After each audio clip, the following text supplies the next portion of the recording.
we don't know exactly what President Trump's strategy is. It's unusual to give up things that you might trade at the negotiating table, but perhaps he wants to show some confidence in Putin bargaining in good faith. But it means that there's going to be very little to give up once they get to the table. And remember, they have to drive a hard bargain because they have to get Russia to agree to a security guarantee from some of the NATO powers, even if Ukraine's not going to become part of NATO, because President Zelensky is never going to enter into an agreement without such security guarantees. All right. And David, as you were speaking there, now we have this live look at Munich.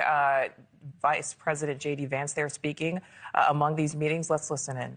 Responsible close. Thank you all. Have a good night. What is the timeline of this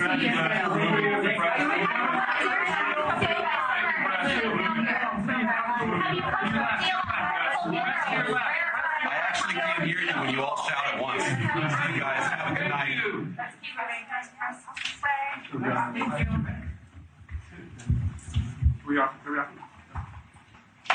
All right. It's waiting to see here, David, whether or not he answers questions, but it appears, because of course we can hear all of the reporters shouting questions there.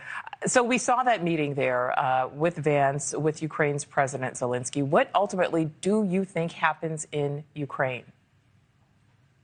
Well, first of all, let me say it's great that the vice president is meeting with President Zelensky. I've met with President Zelensky twice myself. He can be very, very forceful and convincing in person. He's very charismatic, and I expect he, with his aides and supporters who are on his side of the table, are going to make a very strong presentation to Vice President Vance and try to get them to understand why they are skeptical that Russia is really engaging in negotiations in good faith, and probably also mentioning what I mentioned earlier, which is they need to have a security guarantee to trust any deal. I'd also note that next to him, to his right, is Andrei Yermak, who is President Zelensky's closest advisor, also someone very close to these security issues, and also probably advising the president on how to conduct these meetings with Vice President Vance. I'm not sure how this will proceed. It sounds like President Trump is going to meet with President Putin first in Saudi Arabia, using the good offices of Saudi Arabia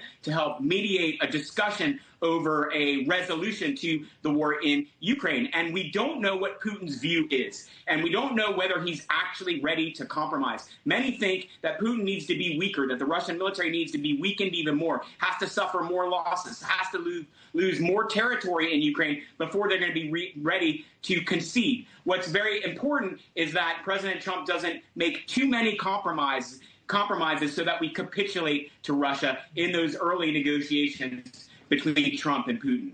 Absolutely. All right. Former State Department official